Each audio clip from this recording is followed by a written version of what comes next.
Hello everyone, here with the third installment of our mini halacha series over here. We're going to be covering the halachos of Tish'a B'av. So obviously it goes without saying that all of the halachos and minhagim that have been in effect for the 3 weeks and the 9 days are certainly still applicable on Tish'a B'av. And there are many things that are unique to Tish'a B'av, which we are going to try to cover them all right now. So the first is eating and drinking. Eating and drinking is obviously not allowed on Tish'a B'av in any way, and this applies to men and women as far as children are concerned.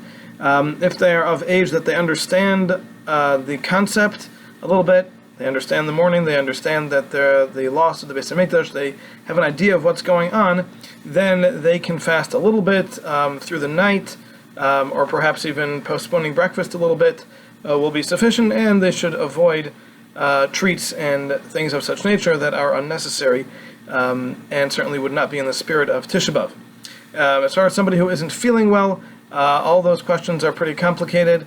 A Rav should be consulted if that is the case. The same is true for women who are either recently postpartum or are pregnant or are nursing. These are all questions that should be directed to a Rav, as they are very subjective.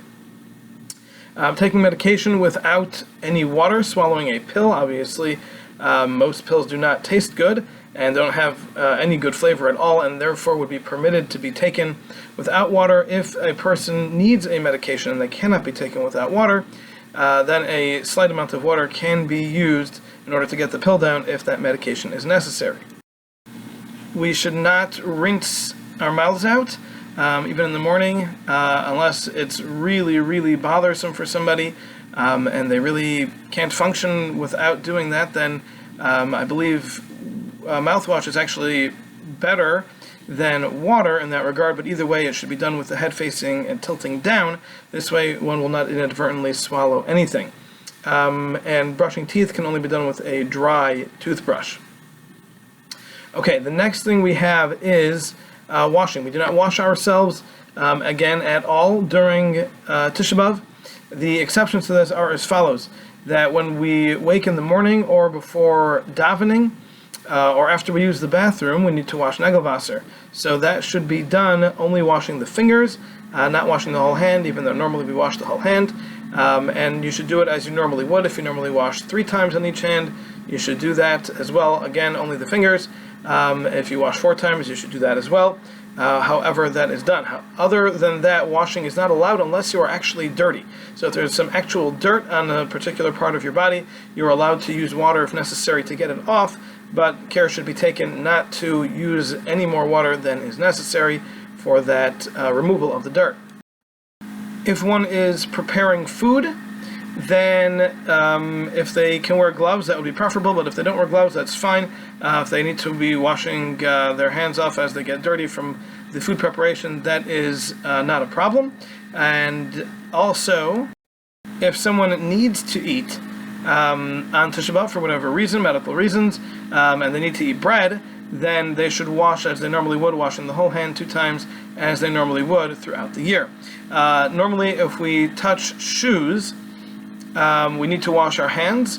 Now that's typically talking about leather shoes. As far as non-leather shoes, it's not so simple that the hands need to be washed, and therefore only the part of the hand that actually touched the non-leather shoe that we are wearing on Tish'a B'av, or any shoe for that matter, regardless of if you're wearing it, that part of the hand should be washed.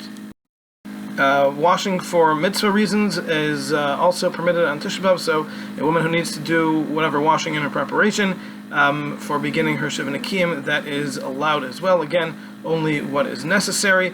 As far as preparing for the mikvah, that is another discussion and should be discussed with your Rav. Any washing that is necessary for medical reasons is allowed, and even if hot water is needed, that is also allowed as well. If it will be more effective to use hot water, then that is allowed as well. In addition, if a person goes to a cemetery, after leaving the cemetery, they should also wash their hands as he normally would. The next thing is anointing. We do not anoint ourselves with any kinds of oils or powders, sprays, anything like that. Lotions, anything like that we do not use. However, deodorant is permissible and recommended. and anything that is medicinal in nature that needs to be done, any antibiotic ointment or any creams that need to be used for medicinal reasons can be used on Tish'a B'av as well. In addition, bug spray can be used, and I would assume, in case it happens to be applicable, if someone needs any sunscreen, that would also be allowed on Tish'a B'av. Okay, next, we do not wear leather shoes on Tish'a B'av, but if it's not leather, then the common custom is to allow any kind of shoe regardless of how comfortable it is. However, if it looks like leather, many say that it should not be worn. Now, if there is some leather in the shoe and some synthetic material or other materials, that is also problematic, and those should not be worn.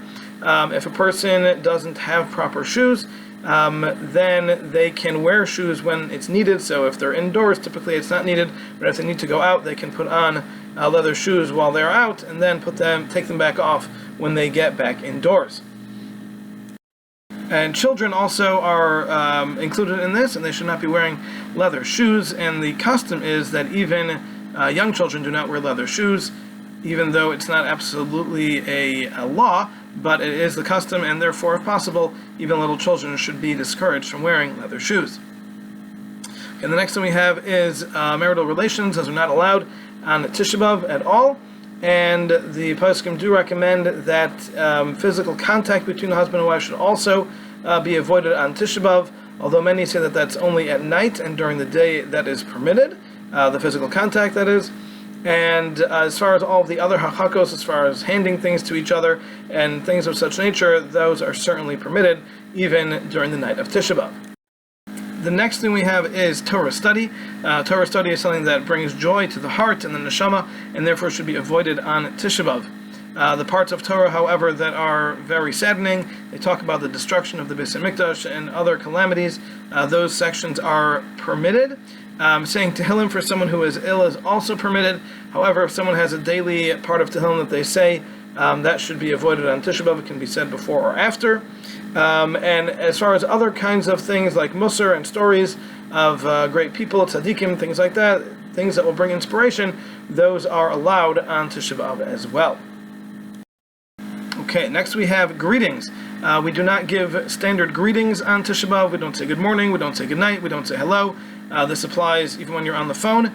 This applies, I believe, even if it's written as well or typed. Don't send a good morning text to somebody. I don't think that would be allowed either.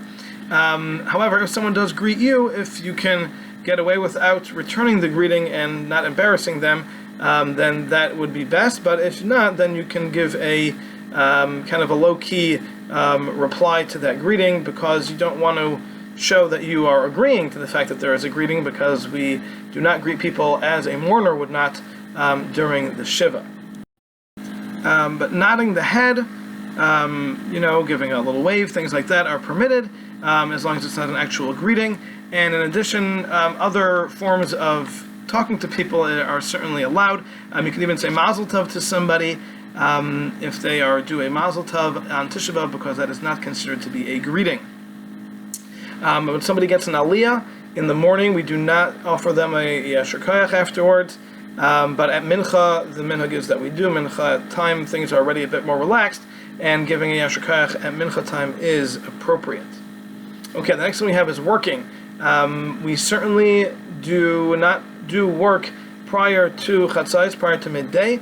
This year that's at 1:31 here.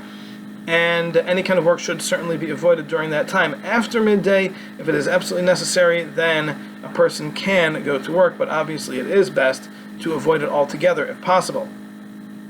Now, anything that's the kind of malacha that takes time, cooking, vacuuming, cleaning, things like that, even though those are things that are technically permitted, they should be pushed off until after chatzais if possible.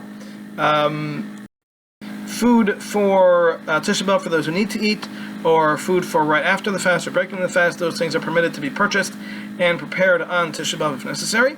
Rabbi Nitekman actually also just told me that preparing food for Shabbos this year would also be permitted after chatzais, if a person will not be able to do so, or will be very difficult to do so, after the fast or on Friday.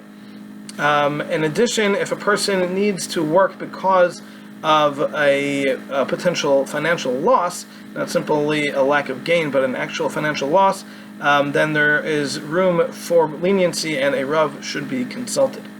Okay, now we have sitting on a chair. We don't sit on regular chairs on Tish'a B'av until Chatzos. This starts at night and continues on until midday. However, if a person can't sit on the floor itself, they need to sit on something, a pillow, a cushion, things like that, that is permitted, or a low chair, that is also permitted. Many say that it should be less than 3 tefachim, that's around 10 inches or so off the ground.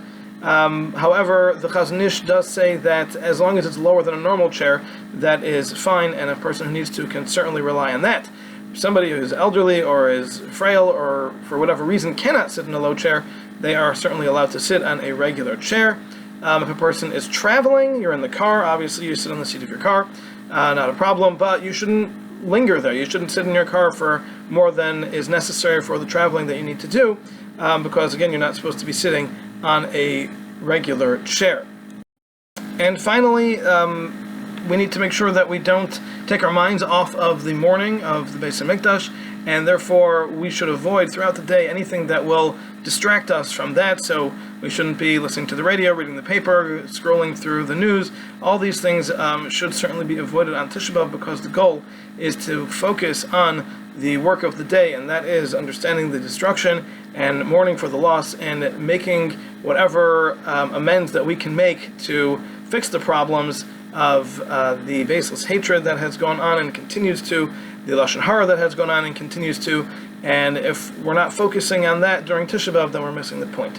So hopefully everyone will be able to have a very meaningful Tish'a B'av, not too hard, and we will be able to make positive change in our lives, and in merit of this, may this be the last Tish'a B'av that we're fasting, and in the future Tish'a B'av should become a yontif for one and all. Thank you for listening.